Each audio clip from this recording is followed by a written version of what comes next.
Les pizzas dégueulasses congelées de Sodebo vous présentent la review de Money in the Bank par Sam the Bullet Man. Yeah!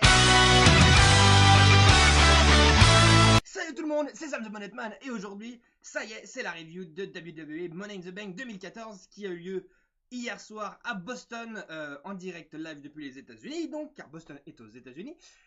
Et donc en direct, rediffusé sur internet et sur ABA en France vers 2h du matin. Aujourd'hui, donc nous sommes lundi midi. Je vous avais promis que je ferais la review assez rapidement avant Raw en tout cas. Donc là, donc, techniquement, vous devriez la voir peut-être mardi, car je la tourne en ce moment même et je vais donc la monter et la publier ce soir. Donc voilà, sans trêve de plaisanterie, trêve de blabla, je vais donc vous parler tout simplement des résultats de ce show. Ça, c'est mes notes, parce que maintenant je fais des reviews proprement. Voilà. Alors, premièrement, on a eu donc je me suis levé, exprès, je me suis levé vers 1h30. Je me suis dit, pour une fois, j'allais regarder quand même le kick-off en entier, parce que là, ce coup-ci, il y avait vraiment quelque chose qui m'intéressait, à savoir l'interview de Daniel Bryan. Alors, donc pour ceux qui ne connaissent pas comment est fait le kick-off, je vais vous l'expliquer assez rapidement. On a une table qui est localisée à peu près dans le public, donc dans l'arène, avec donc un présentateur. Donc là, c'était Renee Young, la présentatrice en l'occurrence, accompagnée donc de Booker T, d'Alex Riley, pour ceux qui ne se rappellent pas, donc c'était l'ancien coéquipier du Miz qui aujourd'hui est commentateur à la NXT. Et Christian, belle surprise de revoir Christian, ça faisait du bien parce que c'est un bail qu'on l'avait pas revu sur le ring. Et donc voilà, donc en général, le kick-off donc, contient donc, en plus du match, il y a aussi donc, des promos, donc on revient sur comment on en est arrivé là. Là par exemple, c'était pour les matchs à échelle. On a eu des interviews backstage, donc celle de Roman Reigns par exemple, donc en soi, il n'y a pas grand intérêt. Là, on a eu un truc intéressant, on a eu Money in the Bank avec les chiffres.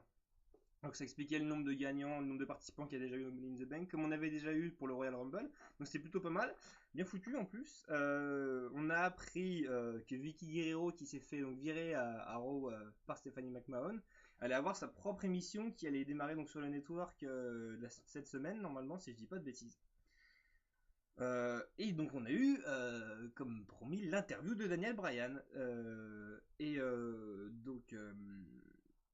Première satisfaction, c'est de le voir en chair et en os. Moi j'avais peur qu'on l'ait en direct live, non, du coup il est venu de sa propre personne sur le ring et donc il a été interviewé par Michael Cole. Et pour ceux qui veulent des news, donc du coup Daniel Bryan ne sait pas quand est-ce qu'il pourra recatcher sur le recatcher. Il y a peut-être des chances qu'il y ait une nouvelle chirurgie pour son cou. Mais bon voilà, il a promis qu'il reviendrait plus fort que jamais, qu'il regagnerait les titres, tout ça. Les questions qui étaient faites via Twitter aussi, donc ça c'était pas une trop mauvaise idée. Donc les gens lui posaient des questions via Twitter, on lui demandait qui étaient ses paris pour, sur qui il misait la victoire pour le main event, le match pour les deux titres, pour lourd et WWE. Donc il avait misé sur John Cena, sur Randy Orton et sur Roman Reigns. Donc ça c'était juste pour faire chauffer un peu le public. Et là on a eu l'arrivée de Bo Dallas, qui a fait son discours à la con, qui se fait gentiment rembarrer par Daniel Bryan. Ce qui était assez rigolo, quoi. Il lui a dit Bo, leave, ce qui veut dire Bo, casse-toi, en fait. C'est un jeu de mots avec Bo leave, qui est un peu sa catchphrase à la con, voilà. Et donc, je pense que de mettre ça en pré-show, c'était une très bonne idée, car ça a fait beaucoup de bien aux gens de revoir Daniel Bryan.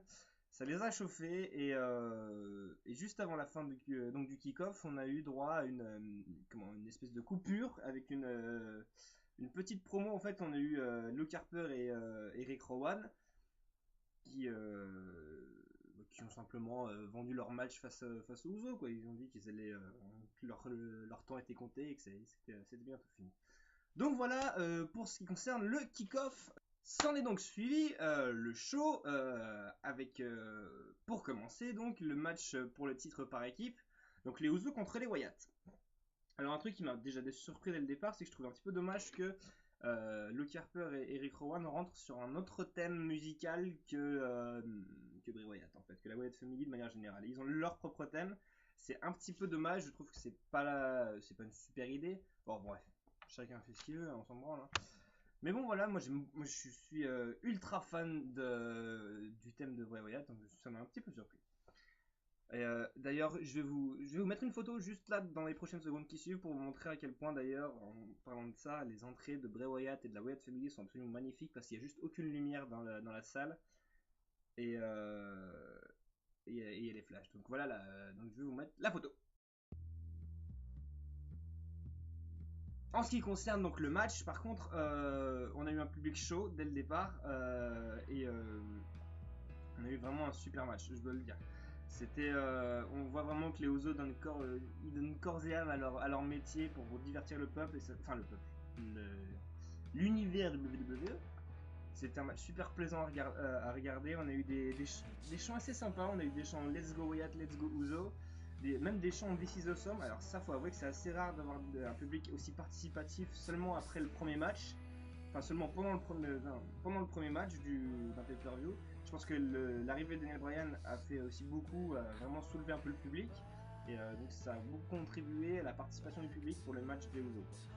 On a eu, pour vous donner quelques petites infos sur le match, on a eu droit à une double souplesse des Usos sur Eric Rowan depuis la 3ème corde, une superplex, non puis un frog splash après l'os qui a donné la victoire donc, aux Usos, donc, qui conservent leur titre.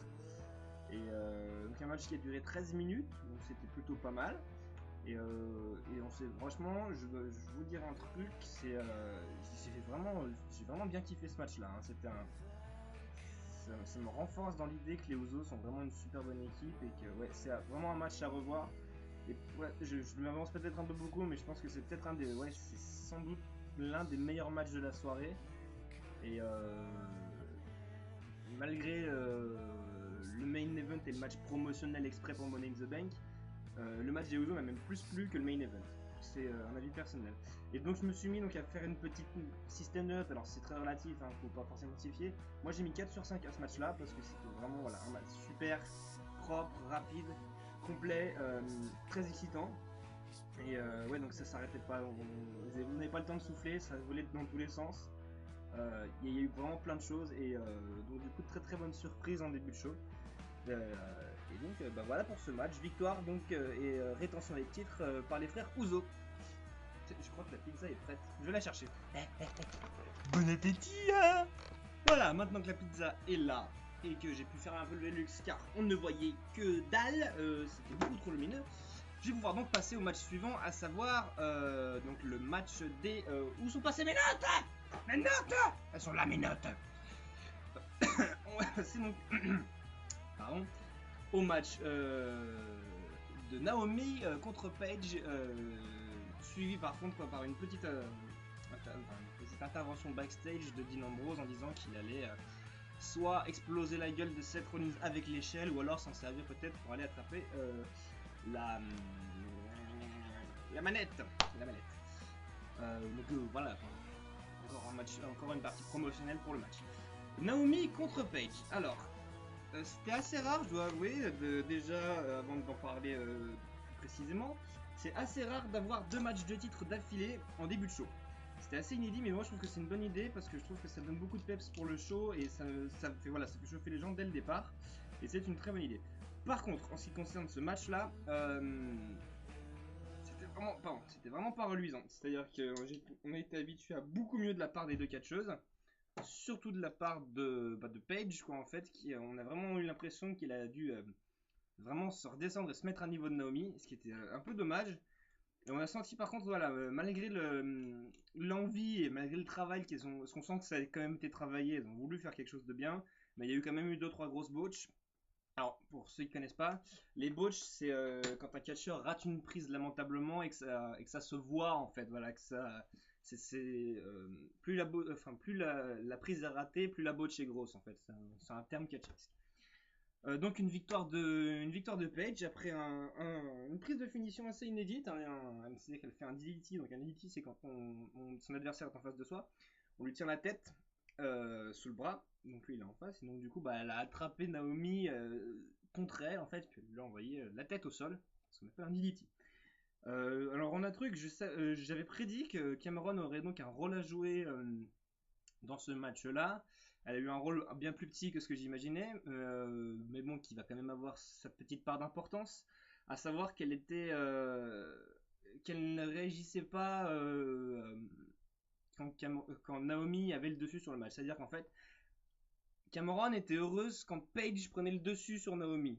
Elle était contente dès qu'il se passait un truc en faveur de Paige, en fait. C'était assez bizarre. Et à la fin, on a vu voilà, qu'elle a pris un air énormément focus pour aller consoler Naomi, qui a donc perdu son match, et donc rétention du titre de la part de Paige. Oui, donc, je crois que j'ai fait un petit peu tout, j'ai un petit peu tout dit. Donc le match a duré 7 minutes, donc c'était un match plutôt court, et d'ailleurs heureusement, parce que comme j'ai dit, c'était long à la détente, c'était un peu raté, et voilà, c'est dommage, moi j'attendais beaucoup mieux de ce match-là. Je pensais que ça allait pouvoir, Naomi, qui a fait quand même beaucoup de progrès, ça allait pouvoir l'aider un peu plus d'avoir Paige face à elle, car Paige est une très très bonne catcheuse. Mais du coup, ça l'a pas fait. J'étais un petit peu déçu par rapport à mes attentes. Et donc voilà, tout simplement. J'ai mis la note d'1,5 sur 5 seulement parce que voilà, j'ai beaucoup plus d'attentes. Et puis voilà, les 2-3 botches ont quand même mis un sacré coup dur au match de manière générale. Mais par contre, voilà, l'attitude focus de Cameron envers Naomi va donc déboucher sur quelque chose. Donc affaire à suivre.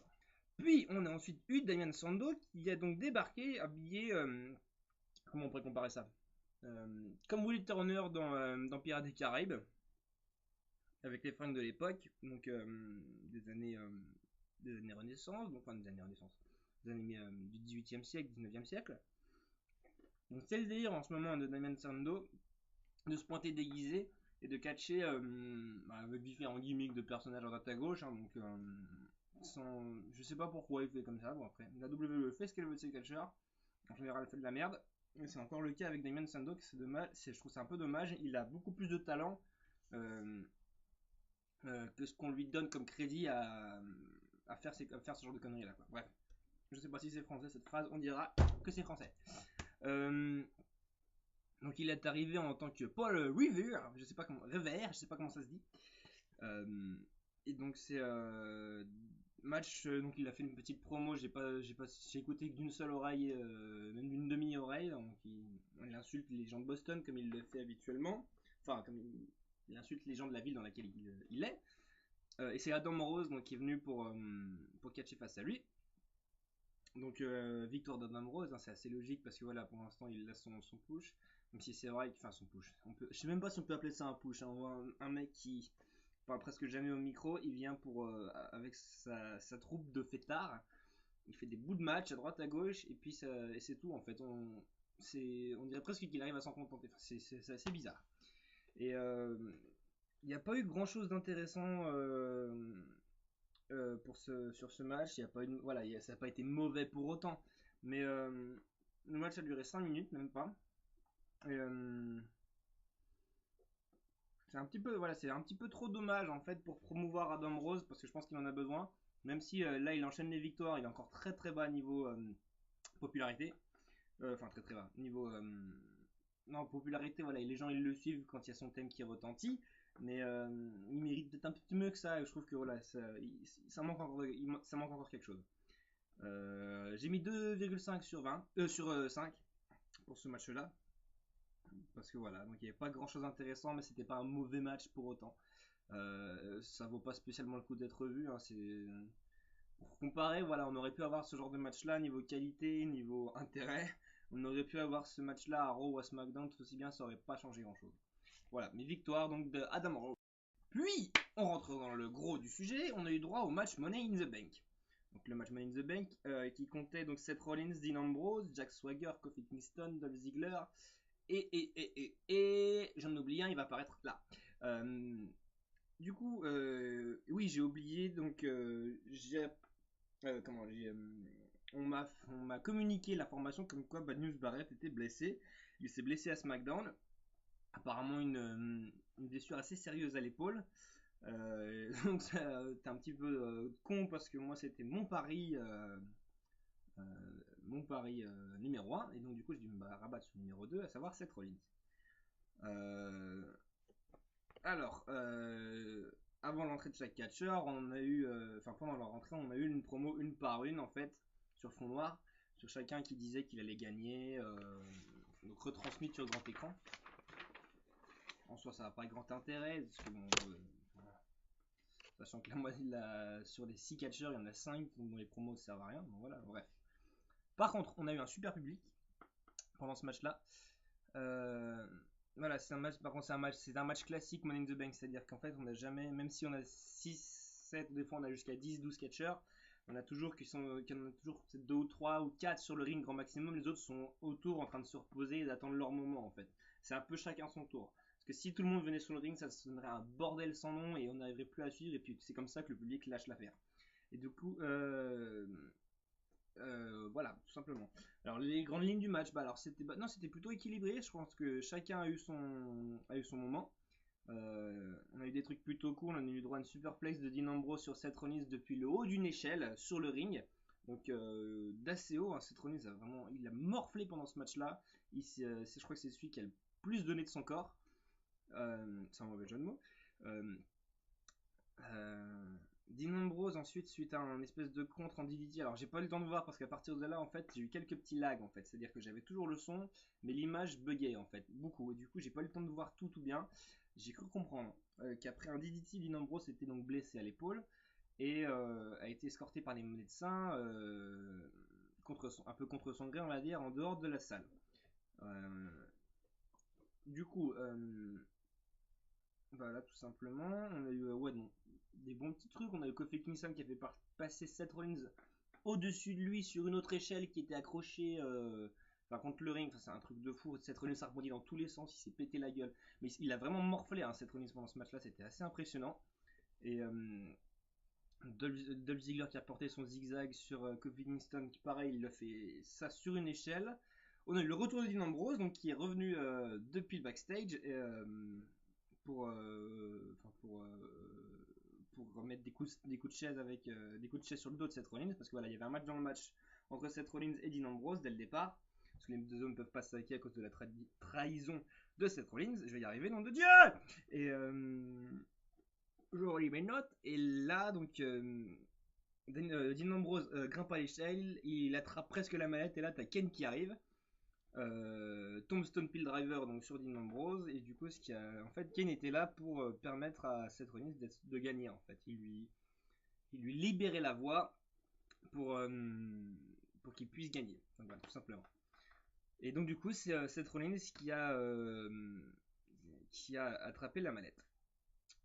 Sans trop de surprise on va dire parce que je voyais en fait si on regarde bien tous les autres catcheurs je vois vraiment personne avoir un titre un match pour le titre en fait parce qu'il faut savoir qu'en général les contrats Money in the Bank donnent tout de suite des champions derrière. C'est arrivé que quelques fois en fait que ça ne marche pas et donc j'essaie d'imaginer Jack Swagger avec les deux titres. Non, personne en fait à part Seth Rollins ou peut-être Dean Ambrose.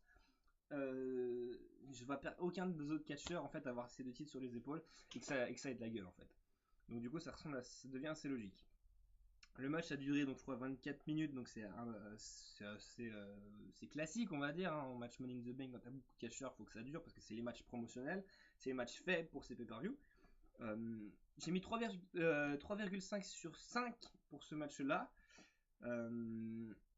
C'était ni meilleur ni plus mauvais que ce qu'on avait pu avoir dans les précédents matchs Money in the Bank. Voilà, chacun a eu son petit moment sur le ring. Kane mais Kane à la fin du match donc a été même emmerdé par Dean Ambrose. Enfin, bon, il y a une petite rivalité. Je pense que ça va déboucher sur quelque chose entre les deux hommes car Dean Ambrose va certainement reprocher à Kane de lui avoir coûté le match et ainsi de suite. Pendant la victoire de Seth Rollins, on a eu l'arrivée de Stephanie McMahon et de Triple H pour le féliciter.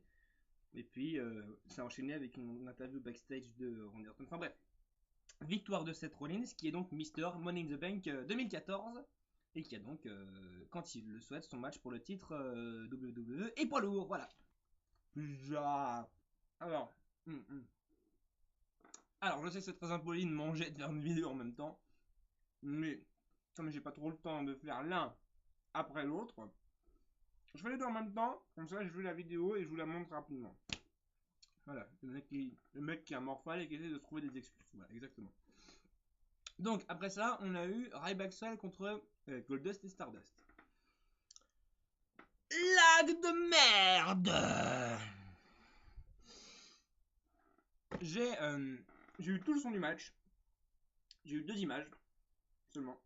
J'ai juste vu en fait le Crossroads de Stardust, donc Stardust qui est le nouveau gimmick de Cody Rhodes en fin de match.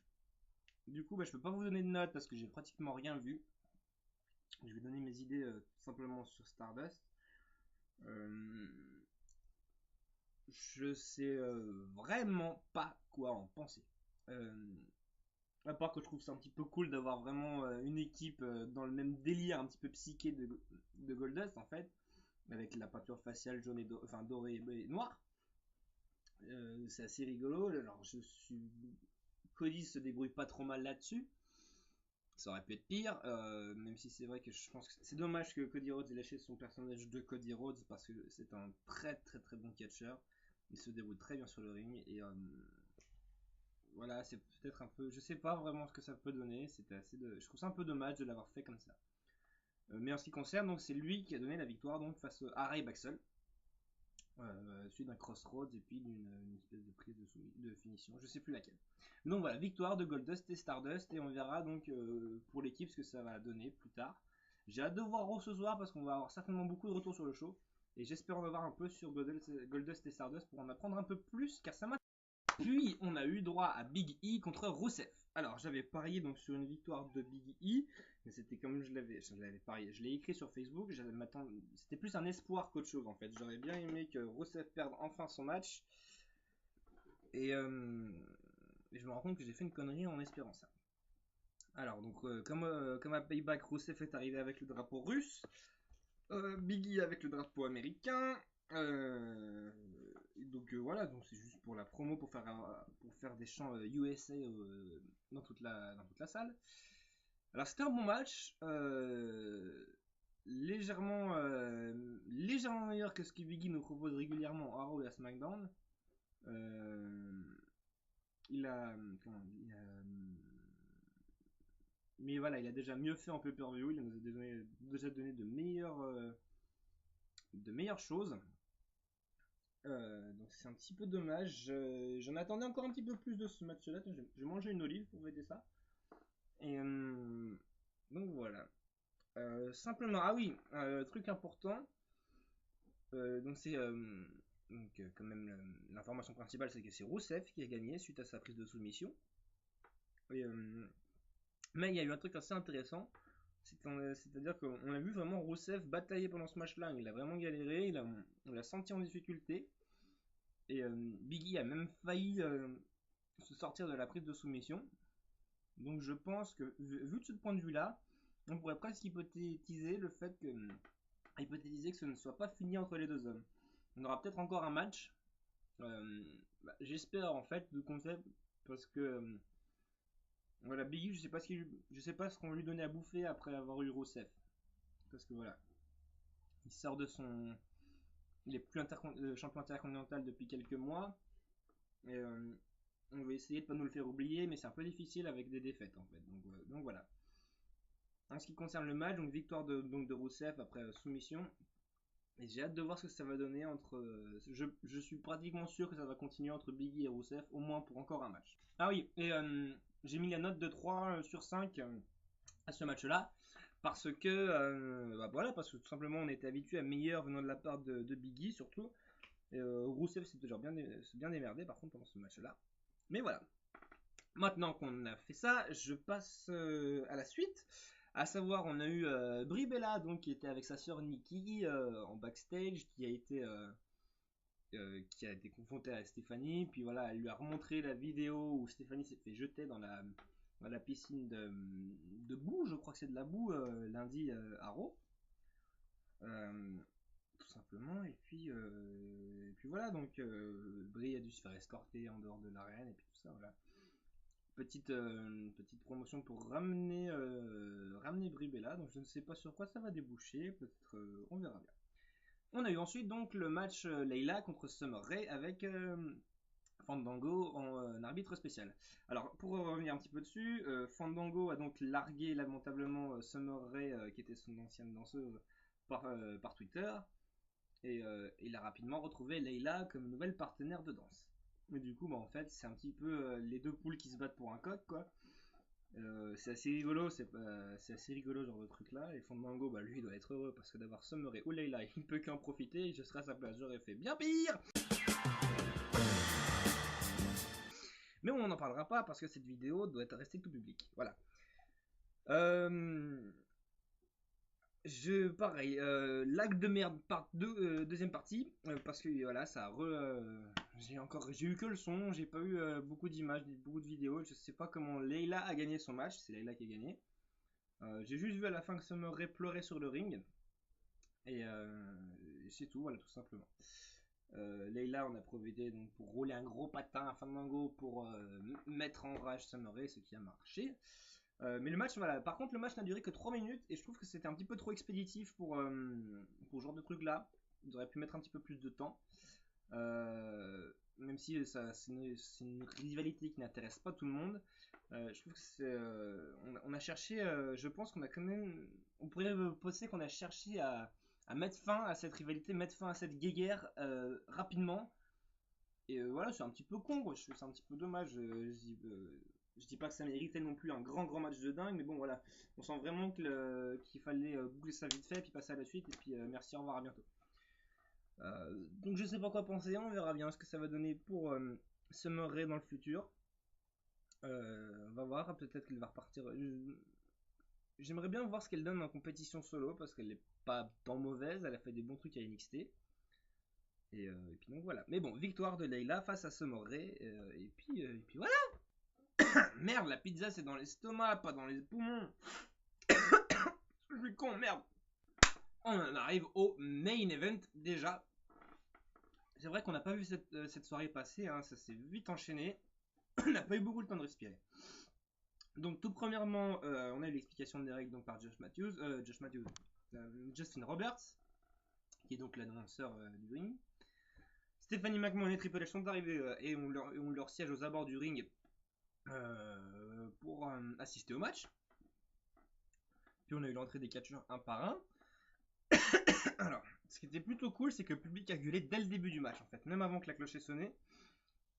Le public a gueulé dès le début du match. On a eu des très bons trucs. Franchement, c'était un bon match. C'était la première fois que je voyais un Money in the Bank en live. Et bon, j'aurais aimé que ça lag un petit peu moins pour apprécier un petit peu plus. Alors après, bah, pour tout vous dire, j'ai pas pris énormément de notes pendant ce match-là parce que justement parce que c'était le main event, je voulais avoir aussi un maximum de souvenirs en tête. Et du coup, voilà, maintenant j'ai un petit peu de mal à vous le restituer.